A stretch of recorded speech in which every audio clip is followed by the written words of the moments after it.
Welcome to My Morning Cup, a podcast produced by Costa Media Advisors and brought to you by the generous support of the Tennessee Valley Authority.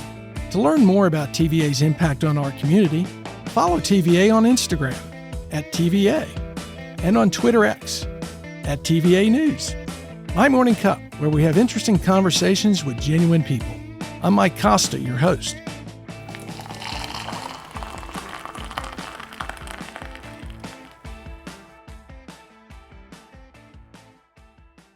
My guest this week is Lisa McCluskey.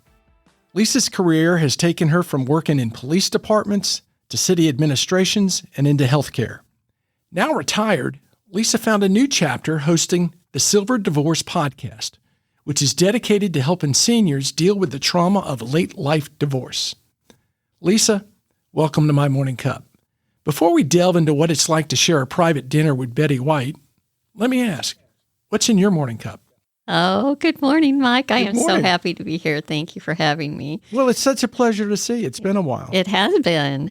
Well, my morning cup is a little different. I like to have Folgers black silk with a scoop of espresso, and then I put some cinnamon and a splash of vanilla extract and brew my coffee. Oh, man, you got a concoction. I do. And it's a high caffeine concoction. It is, yes. And I don't know why I didn't take you to be a high caffeine person. well, I think it went along with the years of a high demand, high stress job. You just get into that Well, and routine. you had a few of those, too. I have. Yeah. So tell me again, Folgers Silk. Folgers black silk. Is that like a Keurig cup or is it No, brewed? it's just the old-fashioned ground coffee using a drip. Sometimes I use a 1950s percolator. Oh, cool. I love those. The coffee comes out boiling. Yeah. But black silk and then a scoop of espresso on top of the ground, a splash of vanilla extract and some cinnamon. It's lovely. Wow. How many of those can you do a morning? Usually 2 big mugs. Did you have it this morning? I sure did. Well, great. I'm so, like I said, I'm so glad you're here. We've known each other, I guess, probably about 20 years since you got to Memorial and I was at Channel 9 and did a lot of work together, did a lot of good things together. Yes. And I think some of them are still going, like the Camera Network. Right. The Weather Camera Network, that was amazing once we were able to do that. And everybody could see from any location around the city what the traffic was like, what the weather was like. It was really cool. It was a big boost to Memorial. And I'm biased, but I think those cameras are in the best places of anyone's cameras. I think so. Yeah. Lookout Mountain. Yep. What's Thunder's place up in Marion County? Jasper Highlands, up on top of Memorial. So they're great vistas. So that was fun to work with you on that. But I want to talk about, we talked a little bit earlier about how we take a very linear approach to the podcast. I want to get the Lisa McCluskey story, and we'll get to podcasting here towards the end. But you grew up in Illinois? I sure did. Moline? Moline, Illinois. I was a river rat. I grew up along the Rock River. And I actually loved it so much that when I bought my first house, it was just a few doors down from my mom and dad right on that Rock River. Oh, wow. Yeah. So is the local baseball team called the River Rats? Oh, I don't even think they have a local baseball team. No. Now, where is Moline in relation? I know it's south of Chicago because Chicago's up at the top. But yeah, so Moline is part of the Quad Cities. And it was the only place in the country where the Mississippi River runs east and west. So if you were on the south side of the river, you were in Illinois, and the north side of the river, you were in Iowa. So it was actually Bettendorf and Davenport, Iowa, Moline, East Moline, Rock Island, Illinois. So these cities were very contiguous. So it was much like it is here where you're going from, East Brainerd to Chattanooga to Hickson, Red Bank. So very similar in geography. And thus the Quad Cities name. Right, the Quad Cities. Now, what I didn't know, and I grew up in Memphis on the Mississippi River. I didn't grow up on the Mississippi River myself, but Memphis is on. I never knew it went east-west. Yeah, it did. That was the only place in the country where the Mississippi River ran east and west. It used to confuse everybody who was new. Yeah. And it was home to Deere and Company. That was their corporate headquarters, was Moline, Illinois. That's where I know the name. Yep. So you grew up there. You have siblings? I do. I have an older brother and a younger brother. So you're the three. middle child. I sure am. Talk about growing up. I know you had a paper route when you were 12, but were your parents looking for you to get involved and do things? Was that something that came natural, or? No, my father, he was very much be self-sustaining type of guy. We lived in a 2-bedroom house, 1 bath, a very small house for 3 people. I slept on the couch growing up in the winter, and in the summer I slept on a glider on the sun porch. And we always believed, we didn't really think about being poor versus rich, but we just, there wasn't always a lot of extras, but we had a wonderful childhood. But he was the type of person that he always encouraged us to find ways to make money, find ways to be successful. So both my brother and I had paper routes. I started mine at 12, and it was an incredible experience, actually, because then they would drop the papers at the top of the street, which was 1.5 miles from my house. You would have to go get them, deliver them, and then you were responsible for collecting your own money. Oh, wow. And so you had to talk to people at the age of 12 about collecting money from them. And then what you collected, you paid your supervisor, and what was left was your profit. So if somebody didn't pay you, you were out some profit. That came out of you, didn't come out of the supervisor, did it? No. But, it did teach me at a very young age to talk to people. And then it also taught me, I'd like to say, empathy, because there were people on my route. I remember this one couple in particular, older. To me, they were older. They were probably, maybe in their 50s, but lived in almost a shack. And there were a lot of times I just wouldn't collect from them because I felt sorry. I felt bad. And I'll never forget the one Christmas. They would always invite me in, and their house was warmed by a coal furnace. So you would go in, and I don't know if you've ever smelled coal burning, but that's what their house smelled like, was coal. So I knew they were very poor. They had to have coal to heat their house. And they gave me a Christmas gift. They gave me a book of Lifesavers, and I knew they couldn't afford it. I knew that took so much for them to buy for me. I wouldn't touch it for months. Wow. It sat for months. So, you think, a paper route, that's no big deal. It taught me quite a bit about people just doing that route. Really young age, too. So you're 12, and just talk a little bit through going that 1.5 miles to get the papers, folding them. How long was your route? How many houses you hit? And how long would it take you? And that's a lot of responsibility for a 12-year-old. Yeah, I think in today's world that would never happen because, I was on bike when the weather was good and on foot when it wasn't. Very rarely do I remember a parent taking me in the car to do my route. So it was 1.5 miles out and 1.5 miles back. And, you would do it as soon as you got home. And I don't remember how long it took, but it was just something I did, and I would be so happy after I paid my supervisor and I had money left over. I always had money in my pockets. And Yeah, well, that's good, and particularly as a teenager. Right, exactly, yeah. Especially when you start buying makeup, Bonnie Bell makeup. I remember buying at 13. That's a life-changing event, isn't it? Yeah. Did you have any other jobs, or did you stick with the paper route? No, I did. I was a gymnast, so I did gymnastics for my school and then also for a private organization called Turner. And so I student taught gymnastics.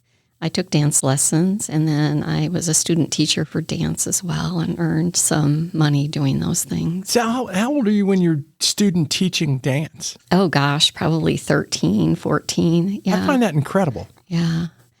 I look back at it now, and I was just incredibly busy. But my poor mom, she was the one to take me all these places to gymnastics and dance class, and she worked. She was head of warehouse accounting for a large supermarket chain. So she had a demanding job, and here we were going all over God's creation. So were your siblings similar in that they were staying busy? They were. My oldest brother had a paper route as well. There were 2 papers in our town, the Dispatch and the Argus. He had the Dispatch and I had the Argus. So y'all were competing. That's right. Who had the morning paper and who had the afternoon? I had the afternoon. Oh, that's nicer. Yeah. And sometimes, he would leave his little mini bike laying around and I would go steal it and do my route. and he had to walk. So I did that. And then in high school, I worked. I laugh when I say this because I sold vacation timeshares. I would finish gymnastics and go with a friend, and we would go to a call center. And my job was to convince people that they needed to have a vacation timeshare in their life. And you're doing this when you're in high school. Right. Did you master the hard sell or? Yeah, you had to Yeah. because you got paid based on appointments that you booked for then the salesperson, the closer to go out and close. So you got paid if you booked an appointment, and then you got paid if the person actually signed up for the timeshare. So you had to do the heavy lifting of actually convincing them it was a good idea, that how it could benefit their life and the beautiful places they could go in order for them to say okay for an appointment. Where was the timeshare? Were there a variety of places? There were a variety of places, mostly in Florida. Yeah. So that again teaches you a lot about people and a lot about persistence and refining your skill of talking to people. Yeah. So you were busy all through your years growing up. I was. Yeah. Learning those things. And where you decide to go to college? Well, I actually wanted to go to Southern Illinois University. I was a gymnast, and my plan was to go on a gymnastics scholarship, and I wanted to be a physical therapist. So I was working with my coach, and the recruiters were coming, and of course I wanted to impress them. In gymnastics, when you see them do things like flips on a beam or whatever, that's called a trick. Okay. So we were working on a trick that I would be the first time to complete it, really high level. It would be very impressive. Well, with my nerves, I threw the trick and I ended up injuring my back. Oh, no. And I had to stop gymnastics. So that changed my whole plan. That's life-changing for you because that's what you're focused on. Right. That was a complete change of plan. And so I ended up stepping back and going to a community college for 2 years and for accounting. I didn't really know what I wanted to do once. It was apparent that I was not going to be able to continue in gymnastics. So how'd you deal with that? I mean, you're a kid. You're out of high school, looking at college, and the thing that you've had your eye on for what, 18 years? Oh, I was is gone. Yeah, Southern Illinois University was the place to go for gymnastics. And I had my heart set on. I had gone to their camps in the summertime to be able to interact with their coaches. And, that was it for me. That was my plan. So devastating, especially since my father was the type that you could live at the house as long as you were in school. But if you were not in school, you had to leave. And, my brother left at 18 and ended up starting his own business. I wasn't ready to leave, so I knew I had to go to school. Yeah. And so I stepped back and went to a community college, and I thought, well, I'm going to start in business, and maybe I'll do accounting, but I'll start there. And I took some shorthand classes just as a backup. And those were common at that time. Right, very common in your business curriculum. Yeah. So I didn't know what I was going to do, but I thought I'll figure it out as I go. Did you find anything to replace gymnastics in your life?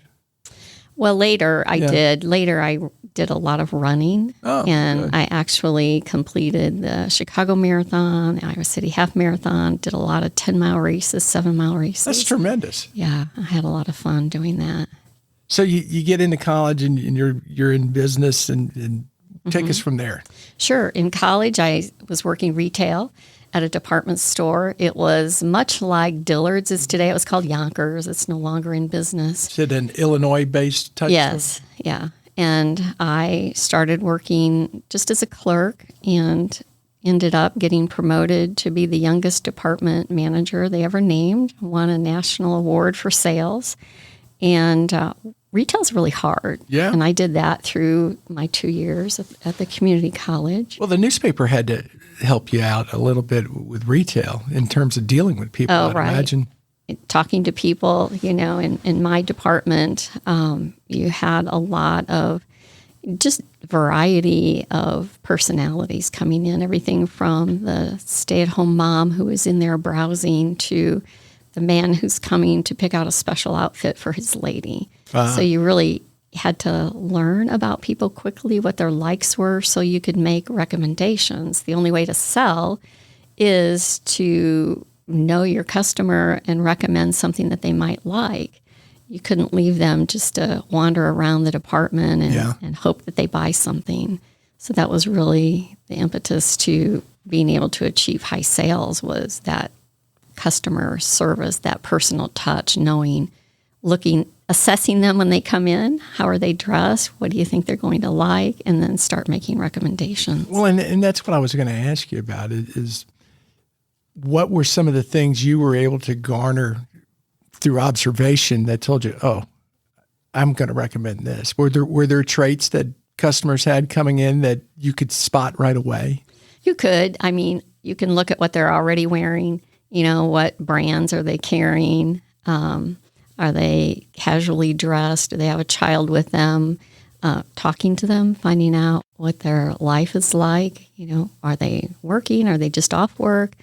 And the more you talk to people, you start to glean enough about their lives where you can start recommending what would fit their lifestyle. And people appreciated it. It's very frustrating if you only have an hour and you're on your lunch hour and you're trying to find an outfit for a special occasion. I found that people really appreciated me bringing recommendations to them. Oh, I hate shopping. I know. If I can't go Most men and do. Identify the thing I want and get out.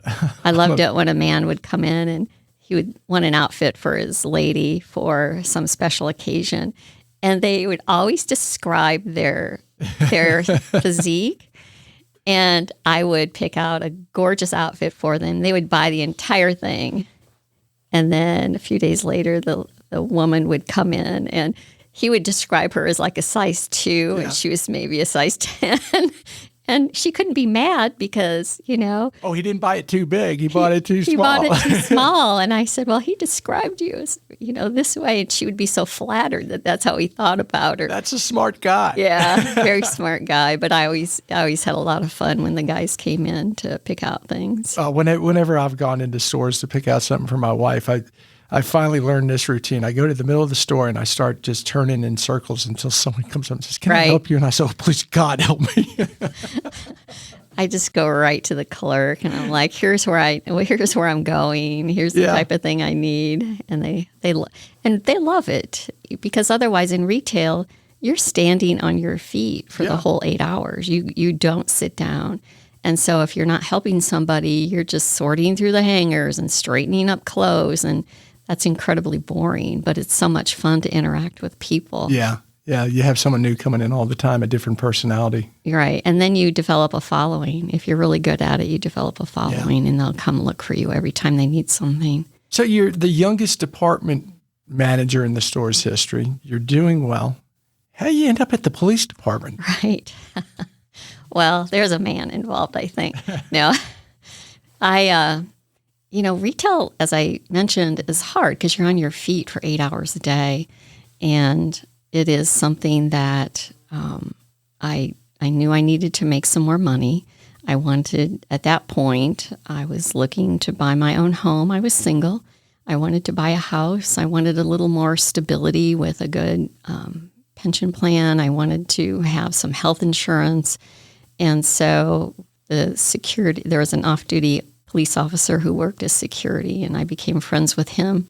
And he told me about the job at the police department and the additional pay, but mainly the benefits that came with it were really attractive. And I wouldn't be on my feet for so many hours a day. So I applied for that position. And what was the position? It was actually a clerk steno. It was I always say I'm a bootstrapper. I started at the bottom of the totem pole and worked my way up. Yeah. Which is okay. Oh, absolutely. And just a little bit we've talked now, you obviously were very determined. You identified what you wanted and you figured out how to get there. So you get into the police department, you start at the bottom, as you say. What happens next? So I worked for the police department in the detective bureau, and I also worked for the Metropolitan Enforcement Group, which was a drug enforcement agency. had a dual role working for both of them. And did that for a number of years, did everything from being a decoy on investigations. All right, we got to hear about one of those stories. I mean, how are you a decoy? You're undercover? Yeah, I actually... Now see, I met you almost 20 years ago, and I never put undercover cop and Lisa McCluskey together. I mean, I guess that's a good thing. I guess it worked. Well, I wasn't a sworn officer, but they tapped me. They were trying to go after pedophiles. I was young. I was 21, looked young. Oh, yeah. And so they would wire me up and put me in a bulletproof vest and tell me don't wear any makeup, put pigtails in your hair, and I would get on a bike and I would go deliver flyers door to door trying to draw out the particular pedophile that they were trying to capture. And that's fascinating. Yeah, were you not scared at all? Did you not have any nerves, or was it just, oh, this is kind of cool? I didn't have nerves until they started trying to instruct me about if he comes out with a gun, if he's in his car and he approaches you with a gun, drop to the ground and roll backwards and we'll have you covered. And that made me a little nervous because I hadn't thought about what if he had a gun. I was, they just wanted to draw him out and have him approach me and try something. So, but it was interesting. You learned a lot about people in doing that as well. My vast experience being in the call center, retail, and working even back to the newspaper route, dealing with people helped me. All those things are layering on top of what your experiences for your next opportunities. Yeah, it really is. It all comes back to being able to talk to people. They would also put me in a room with people that were getting ready to be interrogated. At first, they did it to scare me. There were a couple of detectives when I got hired. The captain didn't want them around because he knew they would give me a hard time. They were troublemakers, and so he sent them away to bomb school. So I could assimilate a little bit for a week until they came back. And when they came back, they found out that I was the reason they got sent away, and they were really mad. So they went and arrested a suspect that they had been accusing of rape. And they put him in an interrogation room, and they put me in there with him because I was going to take the statement, and then they left. Oh, and wow. They thought that I would run screaming from the room and never come back again, and they would have a good laugh. They would scare me. Well, they didn't know that I knew how to talk to people, so I just started talking to him, and he told his whole story while I was there with him. Were you in charge of writing it down? At that time, I wasn't writing it down. I was just talking to him, and the detectives were watching through the two-way mirror, and then they came in. So after that, they would put me in with suspects routinely first so I could talk to them. And I'm sure you were disarming to the suspect. Who's this young lady who seems very nice, and she's just interested in, who I am. Interested in who they are and treating them like human beings, treating them like people. They didn't know I knew their story. As far as they knew, I didn't know anything. Yeah. I was just a clerk coming in that was going to be taking some notes. They didn't know anything about who I was, so I didn't take notes. I just talked to them. Were you able to then go to the detectives and say, this is what he says, or was it recorded? Well, they were always watching because we had the two-way mirrors and they could hear. Yeah. And so then they would come in and we would take the official statement. So it was, I even had fans. So they had a repeat offender. I was at my desk one day and the detectives came in and they were like, hey, we have a request for you. So what are you talking about? Well, so-and-so's here, and he says he won't talk to anybody until he gets to talk to you first. And so it was another person they were arresting on, crimes against children. Yeah. So I went in and talked to him before he would talk to anybody. How long did you do all this? I was at the police department for 9 years. Yeah. That's a long time. Yeah, I loved it. And then one day the city administrator called. I had done some work with him, and he called and said, I want you to come over to administration. And I said, no, I really like what I'm doing. And He's like, well, I really want you to come over here. I said, well, there's a lot to be said for liking what you do, so I'm going to pass. So a couple of weeks later, he called me again. And again, I said, I don't think so. Then he called the third time, and he's like, look, you're coming to work for me. I'm not asking you. I'm telling you. I need you over here. So then I went over to administration. Oh, that's got to make you feel good, too. Yeah. It's interesting. A lot of my jobs happened because I was requested, not because I applied. That's a great position to be in. And what do you attribute that to? And I know all your background and all, but for someone out there listening and hearing that, well, most of the jobs I've gotten, I was requested. How does that happen for someone? What are the little things that you do that get you noticed that someone would request? Well, one is showing up. Half the battle is being there every day, being consistent, but it's also being open to new ideas, listening to when people are talking, hearing what they have to say, and being open to giving new ideas, having the confidence to put your voice forward. Oftentimes people will sit in a meeting and think, oh, I'm not smart enough. These people are so much more smarter than I am. But really, you have unique perspective and you have a unique background. You can bring ideas forward that nobody has thought about because of that. And if you're afraid to do that, no one will ever know what potential you have.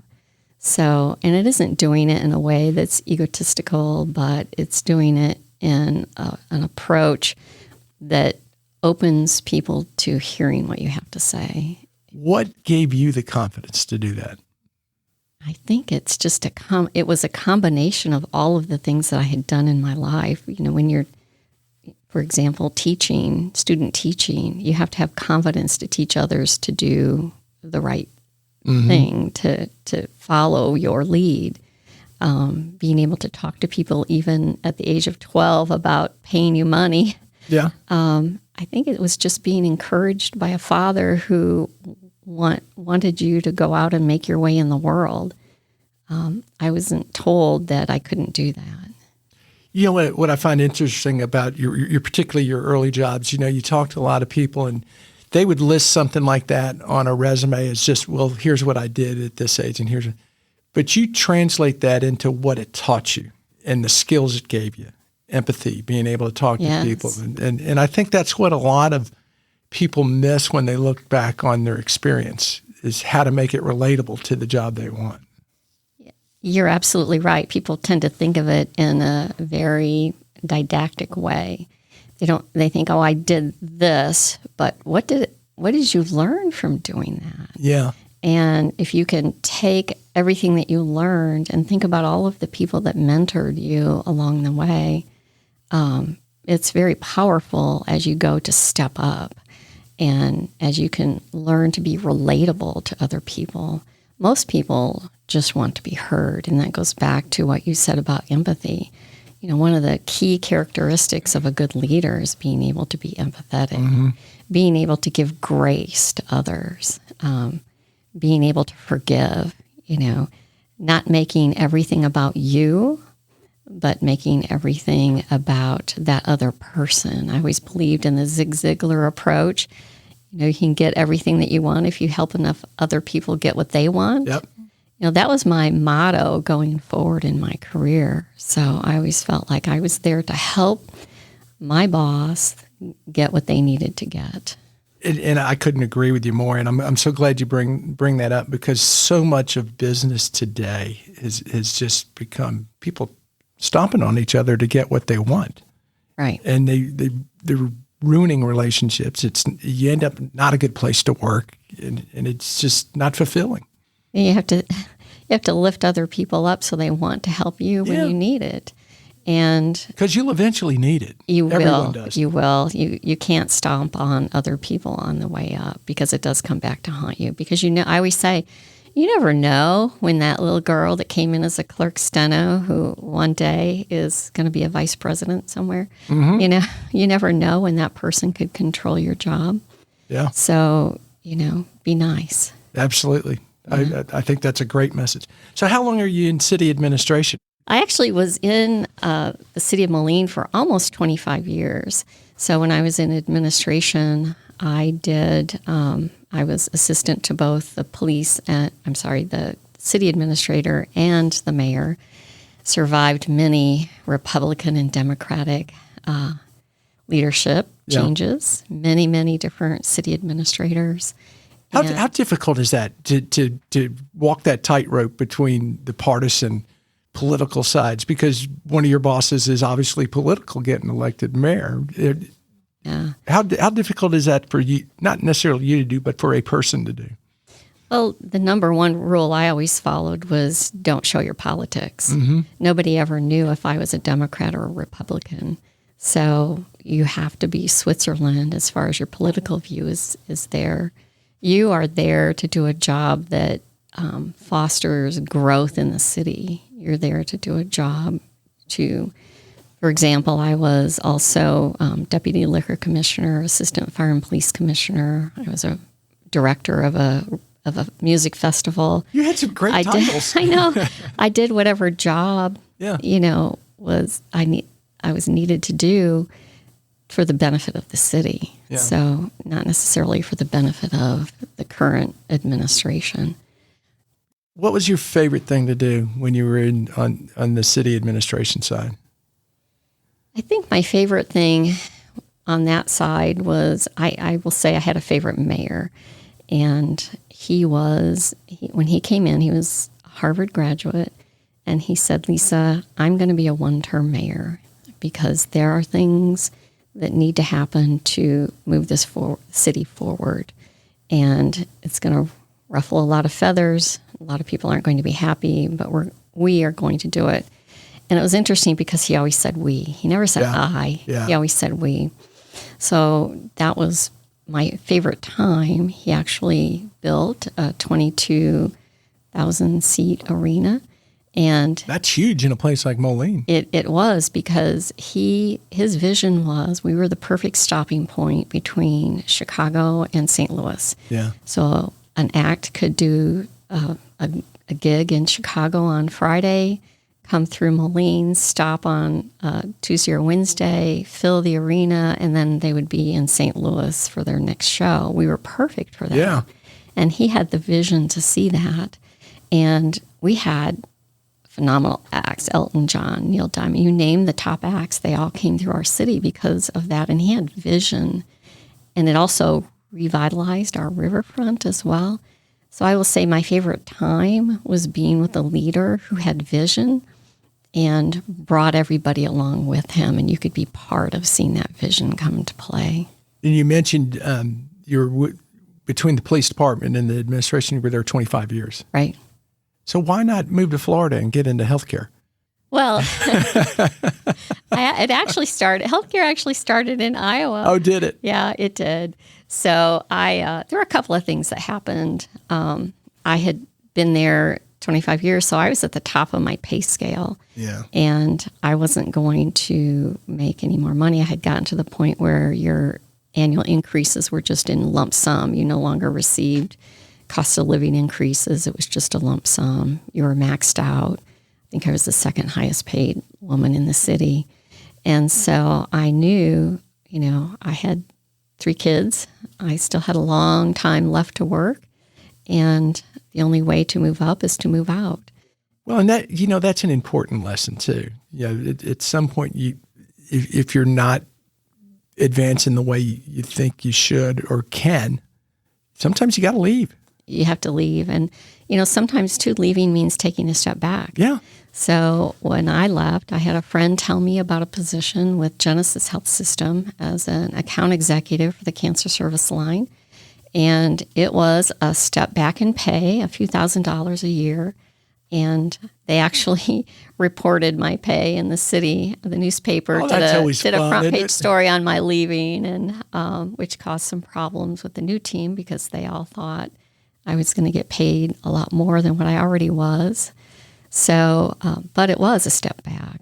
And though within 18 months, I had, I think, tripled or quadrupled my pay. So that's a calculated risk on your part. I mean, when you were considering that, how big of a hurdle was that for you to say, I'm going to be taking a step back in pay?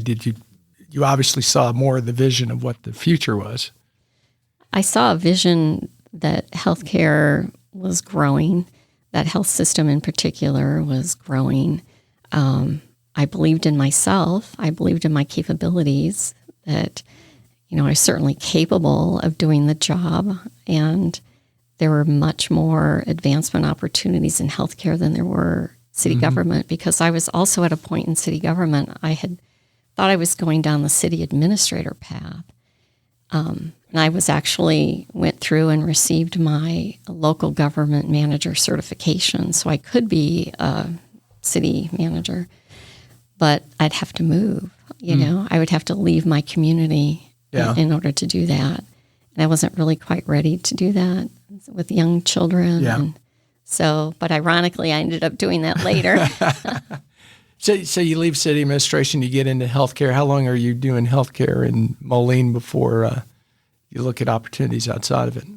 So I was there, I believe it was about 4 years, because I started in the Iowa facility, and then I was within a year promoted as a director to the Illinois facility, and it was a total of 4 years. And then my boss took a job in Florida as a vice president, and he asked me if I would come and head up his team, and I ended up agreeing and moving to Florida to become the director for marketing and communications for Martin Health System. Was that a difficult decision? It was a difficult decision because it meant leaving our families behind. Yeah. And I thought it was temporary. I thought, I'm going to do this. I need the experience. I'm just going to do it for a couple of years. Then I can come back and work at the health system in Moline, because Moline had, a couple of Genesis, and it also had another health system. So that was my plan: go get the experience, do as much as I can, and then go back. And you also had some health issues when this all came about too, huh? Yeah.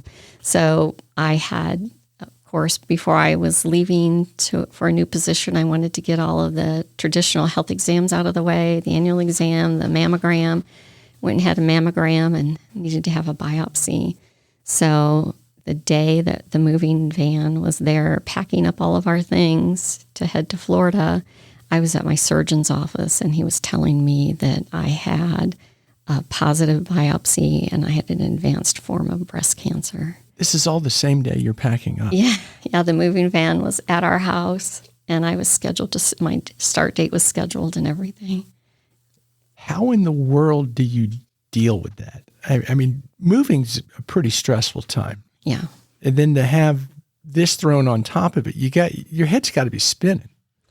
It was, because you don't know what to do. You don't know, do you cancel your promotion? And if you cancel your promotion, will they keep you where you are? Will they take you back? Right. And then you have the health concern over, oh my gosh, am I going to live? And you got young kids. And I have young kids, yeah. So I ended up deciding that, well, at this point in time, I can't really cancel the promotion. We had purchased a house, and that would be a whole nother complicating factor. I was very fortunate in that my boss was a very empathetic man, and I had my surgery in Iowa and a lumpectomy, and then I moved and started my new position, and I would go and have chemotherapy on Fridays and in the morning, and leave when I called it the meltdown. When I could feel myself melting down, I would leave for the day. And then I also had my radiation, 33 rounds of radiation in Florida. Oh, my goodness. Mm-hmm. All while trying to start a new job and trying to impress the physicians and know what I'm talking about. And if you've ever had chemotherapy, there's definitely chemo fog, chemo brain. Yeah. It's really hard to be at the top of your game when you're going through chemotherapy and radiation. Plus, you're moving a family, and how old are your kids?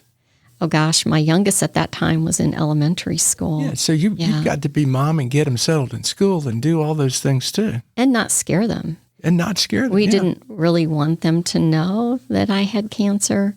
We didn't want them to worry that, mom may die. So we tried to keep it very low key. I even tried to keep it very low key with my team. I didn't want them to think that they couldn't approach me with problems. I didn't want them to hold back. I wanted them to treat me just as they would anybody coming into a new position. So I'm just flabbergasted. I'm sorry. That's the only way I could put it. I mean, the focus and drive you've had through all that's just incredible. And I want to get us to Chattanooga and Memorial and more specifically to your present day podcast before we run out of time. So if you can kind of walk me through the Florida years and what got you here to Chattanooga. Okay. Florida, I was there, I say 4 hurricanes. When we moved there, they said, we haven't had a hurricane in 20 years. You don't have anything to worry about. That year, they had a major hurricane. And then 2 weeks later, the second major hurricane. And then next year, they had 2 more hurricanes. So was on the storm team. Very, very, very stressful time. Yeah, because hospitals don't take hurricanes off. No, they don't. They don't take hurricanes off. And you think about it then, the cell phone infrastructure wasn't what it was today. And if we wanted to get information out to the media, we had to drive down to West Palm Beach, which was where all the media was, and actually talk to people. And so very challenging time. Yeah. Was there 4 years, and I was getting my master's degree at the time. We would travel from Florida to Illinois, and Chattanooga was always our stopping point. It was our halfway point. Loved Chattanooga. Was in the process of finishing my master's, and a recruiter reached out to me about a position in Chattanooga. And I wasn't quite ready to move. I knew I wanted to be a vice president. Mm-hmm. And all of my cohort, they said, hey, just go practice. It takes time to get a vice president's job. Just go practice. It'll be fine. So that's how I approached it. I would love to be in Chattanooga. It's a beautiful city, but I knew that you're unlikely to get a vice president position on your first try. So I treated it as practice. And when you say treated it as practice, the interview process with the recruiter recruiting you and just going through that phase of it, and that's a legitimate thing to do. The more you do that, the better you get. Yeah, because the Memorial interview process, I think I ended up doing like 5 rounds with there were a ton of physicians involved and leaders, and it had gotten to the point where I told my then husband, if they call me one more time for another interview, I am not going. They cannot make a decision. Well, in that position, if I'm not mistaken, is very doctor-centric, being the director, the vice president of marketing. Yes. The docs are very important in that whole process. Yeah, it was very interesting going in because they were used to the marketing people being order takers. You come in, I'm going to give you my order, and you go do it. My philosophy was a lot different in that I wanted them to be part of the creative process. And so I would do creative processes where they were at the table and they were seeing the research as I saw it. They were helping to craft the messaging. They were immersed in the process, and that was different for them. So, and then I put them on camera, and I had them speaking on camera, which was completely unusual for them as well. So they had more ownership. It wasn't just me coming in and saying this is, how marketing should be, but they had complete ownership in the process. How long did it take for them to accept you and your method as opposed to being an order taker? And was there a pushback? Oh, yeah, there was a pushback. There was a big pushback. And I will say not among all the physicians. It was just one particular group that we had acquired, and they had never done big campaigns before. So there were a lot of nail-biting times when, they were calling for my head because they didn't think I knew what I was doing. But it was ironic later, after campaigns roll out and numbers are going up and patients are talking about it, the communities are talking about it, I was told, well, I guess you did know what you were talking about. Well, and I would imagine one of the challenges is you're dealing with not only a bunch of different personalities, but let's face it, doctors. Right. I mean, who are never wrong. Well, not only are they never wrong, but they are super highly educated. Yes. And I like to tell the story about Dr. Badra because he tells this story in conferences himself. He is an interventional pulmonologist. He is world renowned. He travels the world teaching other physicians how to do what he does. And he detects lung cancer, the very smallest lesions of lung cancer. And when we hired him, he came to my office to talk about marketing. And he came with a presentation. And he went through this entire presentation of how we were going to market him. And I sat very patiently and waited for him to finish. He finished, and I looked at him and I said, we're not doing any of that. I said, what you're going to do is get in a car with with your physician sales rep. You are going to go visit every referring physician in the entire region. You're going to answer their questions, and they are going to have your cell phone number. And that's where we're going to start to build your business. So, there is an element to working with physicians that is being confident enough to know what needs to be done, and also being able to talk to them and have them see the vision and come along with you in the vision and be a part of it. Because once they were a part of it, then they believed in it. Do you think you would have had that confidence if you didn't have those early years of the newspaper route and the department store and the gymnastics teacher? I mean, because you were in leadership roles at a pretty young age. Yeah, probably not. Being able to talk to rapists and robbers and. Yeah, this doctor's not going to intimidate you. What are you going to do? Yeah, it is. I would say there's a certain element to that. It is being exposed to so many different personalities and people at varying levels of, I would say, accomplishment. Yeah. I talk to people from high-level leadership positions to the lowest level leadership positions. And today, we tend to coddle kids. We shelter them and we don't expose them and to those types of opportunities. Yeah, we're afraid they're going to get hurt. Right. How long were you at CHI Memorial? Almost 14 years. And when did you retire? In 2021. So 2021, you retire. Take us through retiring and what you're doing today and how it all came about. Yeah.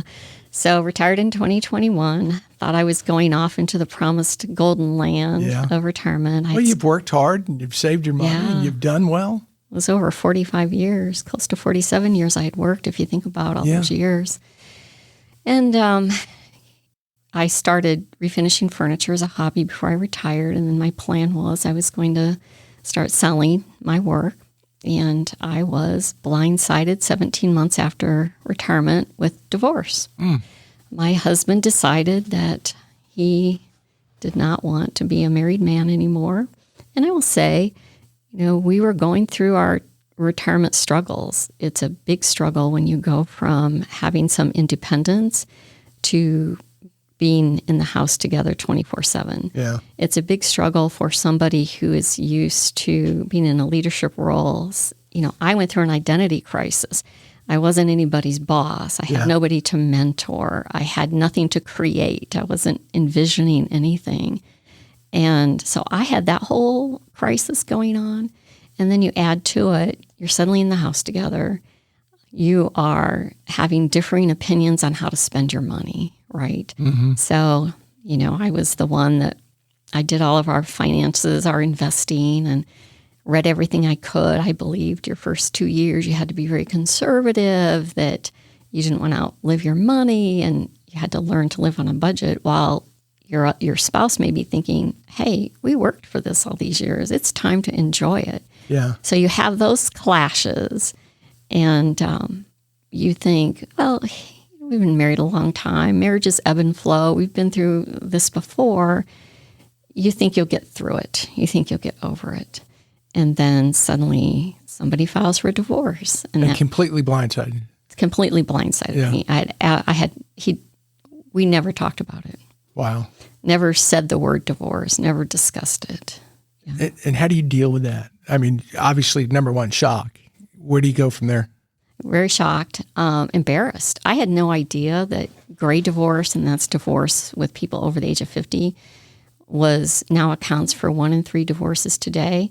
So I didn't know that at the time. I was very embarrassed, thinking that, wow, how could people who thought we had this wonderful marriage are going to look at us like, wow, you failed.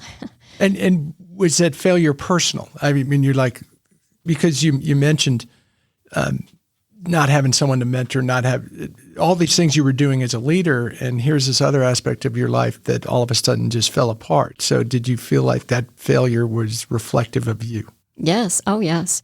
I didn't even tell anybody for the first 2 or 3 months that he had filed. I was too embarrassed to talk about it. I actually think the first person I told was Dr. Badra. So I didn't want to talk about it. And then I started learning everything I could about divorce, because after you get over the emotional shock that you're going to lose your partner that you've been with for 34 years, you start to think about the money. Oh my gosh, how's that going to work? Everything that we've saved and worked for, what happens to that?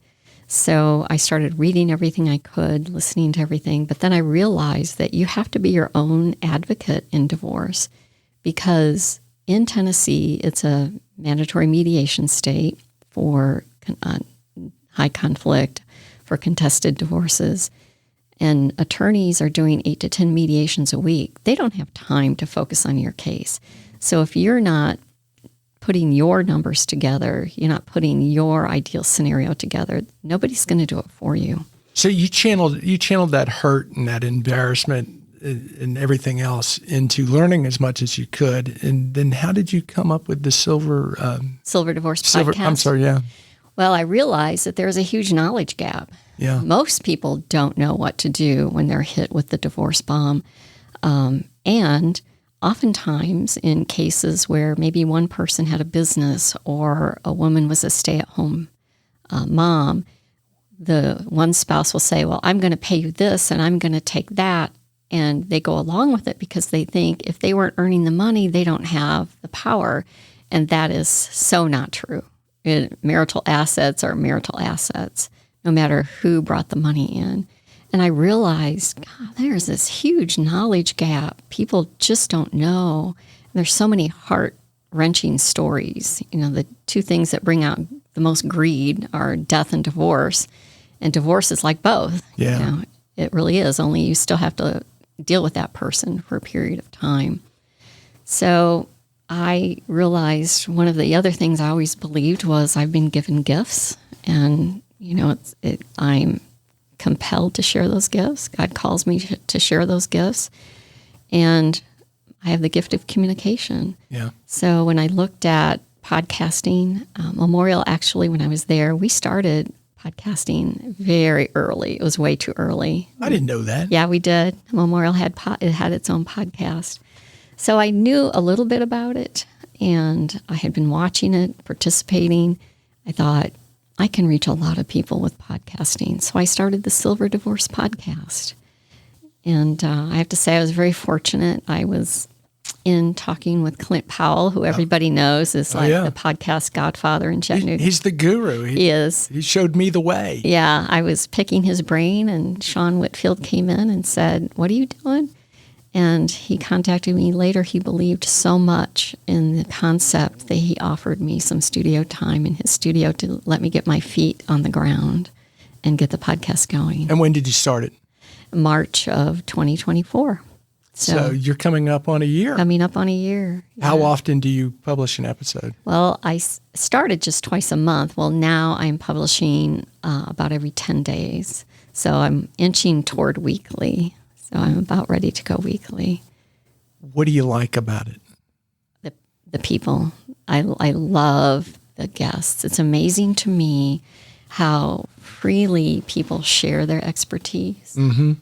And most all of the guests that I've had have been through the trauma of divorce themselves, and that propelled them to shift their career and to go into a career helping others. Maybe they're a therapist or a life coach, but their entire focus began with the divorce and how can we help people going through that trauma.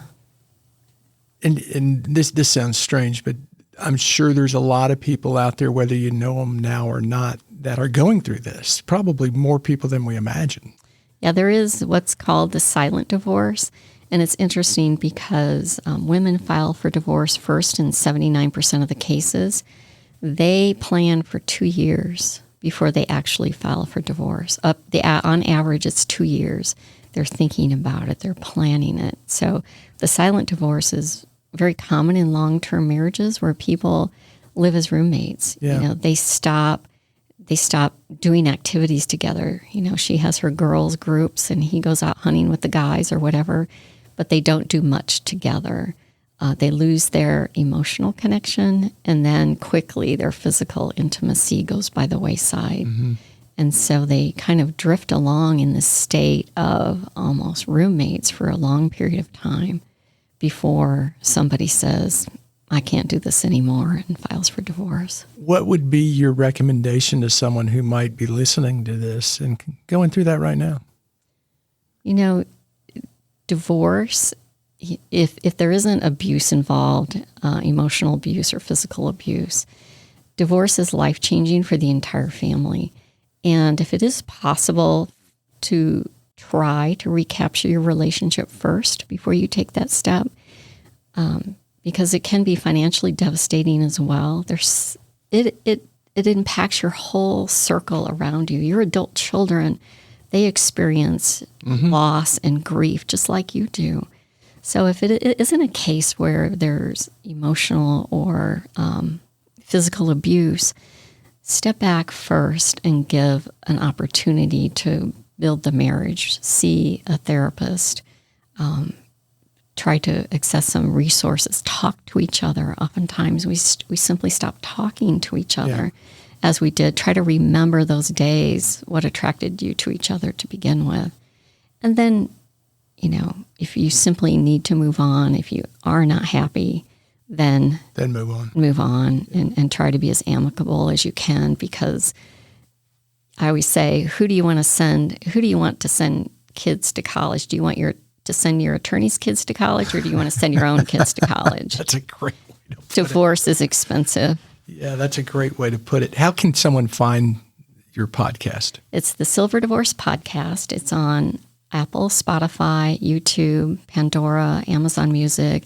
It's actually anywhere that you would listen to your podcasts. It's on any platform. I've got 2 more questions for you. This one is, you're also launching another podcast. Yes. Talk a little bit about that. So I am launching the Empowered Career Woman. It's Rise to the Top, Love Life, and Rise to the Top. So I'm going to be interviewing women who are at the top of their careers and those who are entrepreneurs, and getting their story of how they made it, how they rose to the top. What advice would they have for people who are wanting to make it in the business world or wanting to grow their own business? That's great aspirational stuff. Yeah. I love stories like that. So before I get to my last question, I want to remind our listeners who makes all this possible. Thank you to the Tennessee Valley Authority for sponsoring My Morning Cup. Follow TVA on social media to learn more about its multifaceted mission of service, and visit TVA.com/do-good-here to explore exciting TVA career opportunities. All right, Lisa, last question. And I always ask, what would you tell your 25-year-old self? But God, I could go back and say, what would you ask your 12-year-old self? Because you've been going since you're 12. So what would you tell that 25-year-old self is important for a happy life after you've been through your whole career, and here you are? So look back and what are the important things for a happy life? I think the most important thing is to learn to reframe. Learn to reframe your situations, something that may happen to you. Maybe you didn't get the job that you wanted. Reframe that into, what does this open me up for an opportunity that I can do? Learn to reframe. Learn to have empathy for others and give grace. There are so many people who are going through things you have no idea what they're going through, which leads into how they act. Once you sit down and listen to people, listen to hear, not listen to respond, you can find out what those things are, and you can enrich their life as well as your own. So give grace to people. And I love the fact that you said give empathy and grace. Through the years I spent in leadership, I learned that too late. Mm-hmm. And particularly after you leave a position and a title and all the things around it, you learn, you kind of do that mental inventory of the things you did well or not. And I think empathy and grace are so important because exactly as you said, you have no idea what people are going through. I mean, you didn't tell anyone you were getting divorced for 3 months. They had That's no right. idea. So people are dealing with things in their mind that you might not think they're doing a great job or they're distracted or whatever, but that's serious stuff. It is. And oftentimes, like me, they're just too embarrassed to talk about it, or they don't even know how to start talking about it, or they view you as the boss. The other thing I like to say is, tell the story from your boss's perspective, or tell the story from someone else's perspective. Because one of the things that, I had to learn about my divorce is what role did I play? Yeah. What role did I play in this not working? And once you're honest enough with yourself to say, what role did I play? Tell that story from your boss's perspective. Then you can start to understand and react from that point and heal and forgive. And even in the business setting, forgiveness is very important. If you walk around taking everything personally with a chip on your shoulder and never forgive, you'll have this trail of enemies. Yeah. Forgiveness is a gift you give yourself because it frees you up to heal and move forward. Wow, I can't add anything to that. That's so well put. And thank you so much for taking time to come and talk today. I really enjoy catching up with you, and it's always good to see you. It's been my pleasure. Thank you so much.